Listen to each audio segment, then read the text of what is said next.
Hello, I'm Bernard Hickey from interest.co.nz and welcome to our regular double shot, never a dull moment Currencies report with Dan Bell from HiFX. Welcome back, Dan.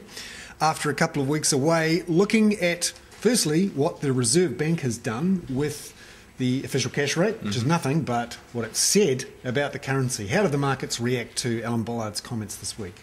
Yeah, so the RBNZ, pretty much as expected, left the OCR on hold at 2.5%.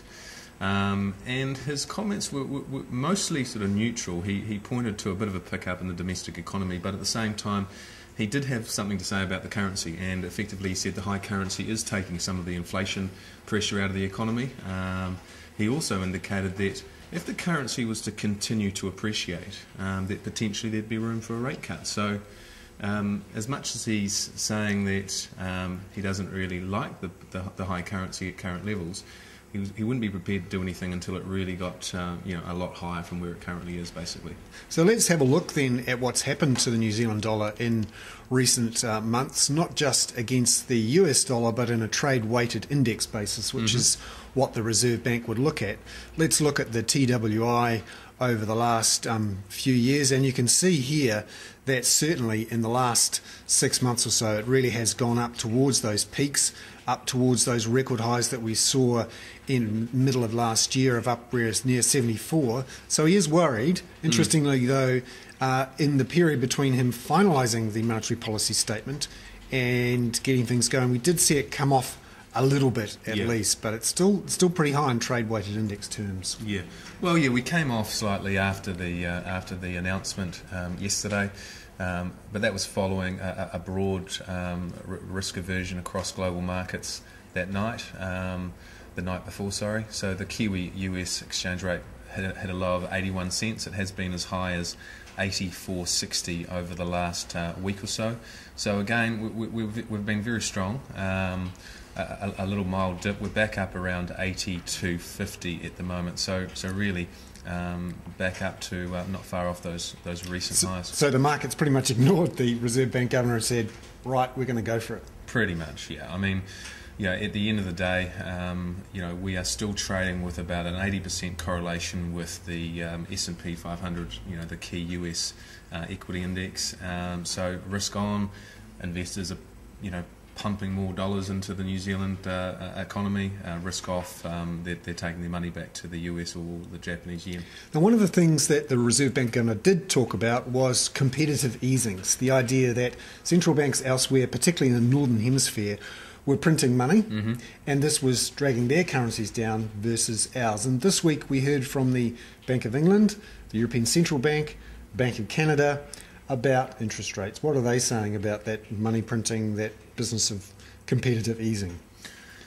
Well, we know what they've been doing, particularly the Bank of England and the European Central Bank. The Bank of England have been, effectively printing money. They've left interest rates on hold at 0.5% and kept in place this £375 billion worth of quantitative easing that's been in place for a while now. And you can see that in the New Zealand dollar versus the pound. We really have accelerated versus them over the last 3 or 4 months, haven't we? Yeah.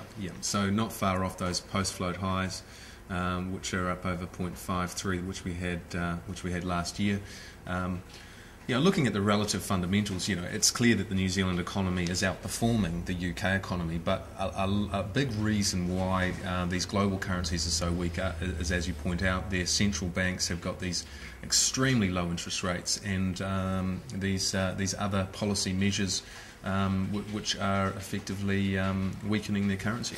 And in the last week or so, since we've spoken, the European Central Bank has come out with this second round of long-term refinancing operations, the money dump, the second money dump, up to nearly $1 trillion in those two money dumps together. Yeah, that's right. So again, the ECB issued just over 500 billion euros in the LCRO last Wednesday, so effectively European banks have taken up another 500 billion euros of cheap funding at 1%, following the 500 billion euros that they took up in December last year. So the world is effectively awash with liquidity. You've got these banks getting cheap funding again. The hope is that it makes it into the credit channel and actually starts to create some momentum to these economies. But as we know, the sort of whole concept of the carry trade, where you've got cheap funding offshore buying back into currencies like the New Zealand dollar and the Australian dollar, which have high rates, is still very, very popular and will continue to provide support to our currencies going forward. And you can see here for the New Zealand dollar versus the euro over the last few months, it was around about middle of December when the European Central Bank started talking about this first money dump. Mm-hmm. And there we go, we've gone from 57 euros up to a peak of 63.5 euros or so. So we're right up near those record highs. That's what the story's all about, money printing in Europe. It is, yeah. I mean, at 62.5, this is the highest we've ever been against the euro. Again, relative fundamentals are supporting the New Zealand dollar there, but also the central bank's policy measures. The ECB were out last night. They left interest rates on hold at 1%. They reduced the forecast for their economy this year, so effectively the euro region will be in a recession this year. One thing to note, it does look like the most recent this LTRO policy response, it does look like last week was the last time that they'll do that for now. So they're going to wait and see and hope that it has a positive impact on these sovereign yields. And you have to wonder though what the markets will do without their drug.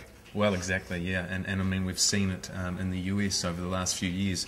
As soon as the US central banks start to pull back from this accommodative policy stance, i.e. if they say that they're not going to go and print some more money, equity markets come off, risk assets fall. So this whole kind of drug, as you say, this addiction to cheap money and central bank liquidity has been propping up the global economy and holding up sentiment. So without that, it would be, I think we'd be in a much worse place, and the New Zealand dollar would be much lower against most of our major counterparts. Looking ahead tonight, we've got non-farm payrolls, a key indicator of US employment, and next week we'll hear more from the US Federal Reserve. So US employment figures tonight, it's the non-farm payrolls data. It's released on a monthly basis, so it is a very good gauge of the US economy. They're expected to print about 200,000 new jobs for the month of February, and unemployment to stay up around sort of 8%. So they have been getting some jobs growth in the US over the last few months.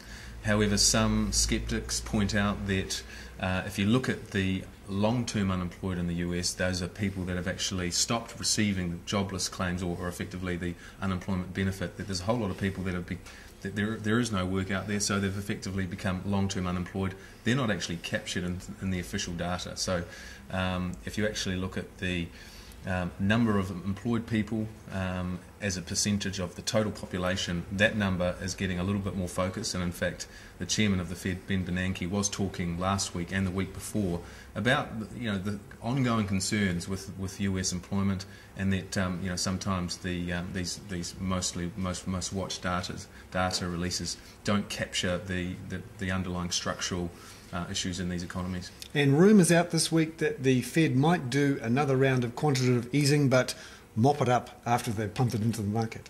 Yeah, so effectively try and sterilise the overall impact of further money printing, similar to what the ECB is expected to do. So rather than outright print, kind of print but buy it back later on. So again, just try and provide this additional liquidity in the short term to keep everything buoyant. They're just looking finally for ranges on the US dollar this week, and where you think we might be sitting. We've obviously come off our peaks to a go of nearly just over 84 cents or so. The moment around 82.5. What's your feeling on where we sit? Yeah, so support comes in at 81 cents in the Kiwi, and that was the low this week. Resistance initially up at 84.5, which is the most recent highs. I think if you look at the dip we've had this week, that may well be the dip for now. If we see another robust print for US jobs tonight, you'll see equities continue to go up, and naturally the New Zealand dollar versus the US will go with it if investors are feeling more upbeat about the outlook for the US economy. And I mean, looking ahead, I think the US Central Bank, they've got their FOMC announcement next Wednesday. central bank policy measures are just so critical to currency trends at the moment, and really, if the US do decide to embark on further quantitative easing, well, we'll continue to see the US dollar under pressure, and in the short term, that seems to be probably more likely. So the uptrend for the New Zealand dollar still looks reasonably upbeat. So for now, the Kiwi US is a buy on the dips for our exporters. Unfortunately, it doesn't look like we're really at any critical points in terms of some negative risk aversion events on the horizon. That's the thing that's been confirmed this week, is that the money printers rule okay. They do. I'm Bernard Hickey from interest.co.nz. Thank you very much, Dan Bell from HiFX, with our weekly Never a Dull Moment Currencies report.